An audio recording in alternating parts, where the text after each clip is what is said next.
गोपिका का सभी को राधे राधे। और सावन का महीना है तो सभी को हर हर महादेव। भोलेनाथ की कृपा आप सभी पर बरसे और कुछ कुछ मेरे पर भी बरसे। तो सावन का महीना बहुत पुण्य मास है, भोलेनाथ को बहुत बहुत प्रिय है। और भोलेनाथ के भक्तों को जो मांगे अपने मन मुरादे उनकी इच्छा पूर्ण होती है। तो हम सावन महात्म्य की कथा लेकर आए हैं, आइए कथा सुनते हैं। बोलिए भोलेनाथ की जय। मुनि श्रेष्ठ शौनक ने श्री सूत जी से पूछा, हे महाभाग, हे महामाते, हे व्यास शिष्य सूत जी, आपके मुख से हमने अनेक आख्यान सुनकर आनंद प्राप्त किया है, किंतु फिर भी हमारे कानों की प्यास अभी बुझी नहीं और अधिक सुनने की इच्छा है। आपने तुला राशि का सूर्य पर होने पर कार्तिक मास का महात्म, मकर का सूर्य पर होने पर माघ मास का महात्म तथा मेष का सूर्य पर होने पर वैशाख मास का महात्म सुनाया। इन मासों के गुण धर्म हैं, उनको भी आपने समझाया। अब इन मासों में से भी उत्तम आपके अनुसार यदि कोई महीना परमपिता परमेश्वर को सदैव धर्म प्रिय हो तो उसे भी विस्तार पूर्वक कहें। हमारे मन में उसको सुनने की दिव्य लालसा है। यह सुनकर सूत जी ने बड़े प्रेम पूर्ण शब्दों से कहा, आप सब मुनिगण ध्यान पूर्वक सुने, मुझे आपको सुनाने में आनंद प्राप्त होता है। आप सर्वगुण संपन्न हैं, अर्थात अच्छे श्रोता के 12 गुण बताए गए हैं तथा दंभ रहित, आसक्ति बुद्धि शठता रहित, परमात्मा में अटूट भक्ति, भगवत चर्चा, सुनने की तीव्र इच्छा, नम्रता, ब्राह्मण भक्त, सुशील स्वभाव, धैर्य युक्त, पवित्र, तपस्वी तथा दोषारोपण रहित होना, वे सभी गुण आप लोगों में हैं। इससे मैं प्रसन्न होकर आपसे तत्व की बात कहता हूँ। धर्म को जानने की इच्छा से बुद्धिमान सनत कुमार ने परमेश्वर को दोनों हाथ से नमस्कार कर भक्ति पूर्वक पूछा, हे देवों के देव महादेव, आपके योगियों के ध्येय चरण कमल आपसे अनेक व्रत और धर्मों को सुना, किंतु इस समय हमारे हृदय में एक ऐसे मास का महात्म्य श्रवण करने की अभिलाषा है जो 12 मासों में सर्वोत्तम, आपको अत्यंत प्रसन्न करने वाला तथा जो सब कर्मों का सिद्धि प्रदाता हो। हे देव, जिस मास में कर्मों के करने से ही अनंत फल की प्राप्ति होती हो, संसार के कल्याण के लिए ऐसे मास के सभी धर्मों का वर्णन समझा कर करें। ईश्वर ने सनत कुमार से कहा, हे ब्राह्मण पुत्र सनत कुमार, आपकी सेवा तथा भक्ति से प्रसन्न होकर मैं आपसे अत्यंत गुप्त बात कहूँगा। 12 महीनों में श्रवण मास मुझे बहुत प्रिय है। पूर्णिमा को श्रवण नक्षत्र का योग हो जाने से भी मास का नाम श्रवण कहा जाता है, तो श्रवण मात्र से ही सिद्धि देने वाला है, इसलिए श्रवण नाम कहा गया। आकाश के समान स्वच्छ हो जाने पर नभा नाम कहा है। उस मास के धर्मों की गणना करने के लिए भूमि पर कौन सामर्थ्य हो सकता है।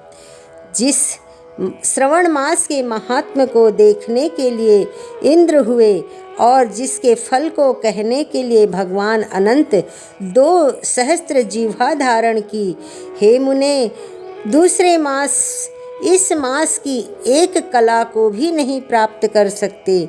संपूर्ण श्रवण मास धर्म स्वरूप और व्रत स्वरूप है। इस मास में कोई भी दिन व्रत शून्य नहीं देखा गया। यहाँ पर मैं जो कुछ कहता हूँ वह अर्थवाद नहीं है। अतः जिज्ञासु भक्त दुखी बुभुक्षु और अर्थी इन चारों जनों द्वारा अपनी अपनी अभीष्ट सिद्धि हेतु यह मास सेवन योग्य है। सनत कुमार बोले, हे ईश्वर, आपने अभी कहा कि इस मास में कोई भी दिन व्रत शून्य नहीं है। हे श्रेष्ठ, उसे आप मुझे विस्तार पूर्वक कहें कि किस तिथि में कौन सा व्रत किस वार को में होता है और उस व्रत का अधिकारी कौन है, फल तथा विधि क्या क्या है, किसने इस व्रत को किया है, उपासन विधि क्या है, देवता तथा पूज्य कौन है, पूजन सामग्री में क्या क्या वस्तु होती है, प्रधान पूजन किसका है, जागरण विधि क्या है, किस व्रत का क्या समय है। हे प्रभु, वह सब आप मुझसे कृपा करके कहें।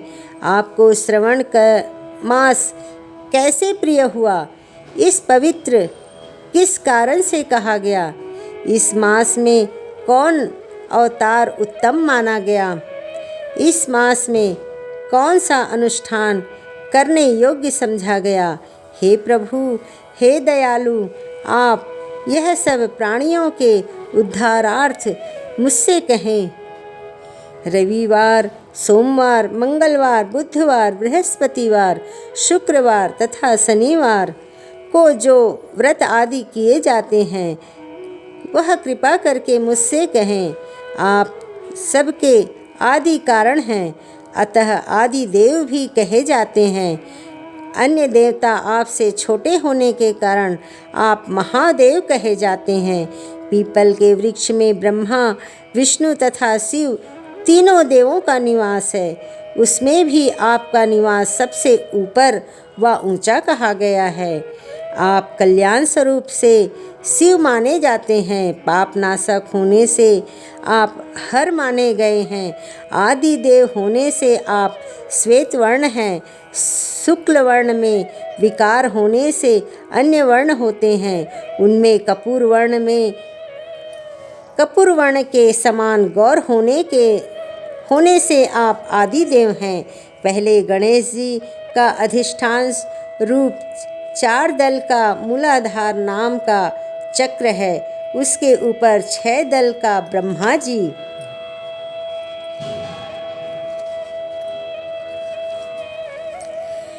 का अधिष्ठान नाम दूसरा चक्र है और उसके ऊपर 10 दल वाला भगवान विष्णु का मणिपुर नामक तीसरा चक्र है। हृदय में अधिष्ठान रूप 12 दल का अनाहत नाम का चौथा चक्र है। सबके हृदय में होने वाले उस चक्र को आपकी स्थिति कही गई है। ब्रह्मा जी तथा भगवान विष्णु के ऊपर आपका निवास होने से आपका मुख्यतः कहा गया है कि केवल आपके पूजन मात्र से पंचातयन का अर्चन हो जाता है। यह सब अन्य देवताओं में भी नहीं है। स्वयं आप शिव हैं। आपके वाम भाग में पार्वती का निवास है, गणपति का दक्षिण भाग में, सूर्य का नेत्र और भगवान हरि का हृदय में निवास है। अन्न को ब्रह्ममय कहा गया है। भगवान हरि जल रूप कहे गए हैं। हे ईशान, जब आप उस अन्न और जल का भोग करने वाले हैं तो आपकी प्रवीणता में किसी को भी संदेह नहीं हो सकता। आपका शमशान और पर्वत में निवास सब प्राणियों को विरक्ति की शिक्षा प्रदान करता है। आप बोधक मंत्र हैं। उत्तान मृत्युतौ सनेशान, संसार को विनाश करने वाला हलाहल विष को कंठ में आपने ही ग्रहण किया था। महाप्रलय के लिए कालिग्नि को आपने मस्तक में धारण करने में आप ही समर्थ हैं। विश्व स्वरूप कामाग्ध कुएं में गिरने के कारण कामदेव का वध आपने ही किया था। आप ऐसे महान महत्वशाली हैं कि आपके यश का वर्णन करना आसान बात नहीं है, बल्कि मैं आपकी स्तुति के लिए यदि करोड़ों बार जन्म लेकर भी आपकी स्तुति का वर्णन करना चाहूँ तो भी मैं सामर्थ्य नहीं हो सकता। अतः हे दयामय, मेरे प्रश्नों का उत्तर देने की कृपा करें। बोलिए भोलेनाथ की जय।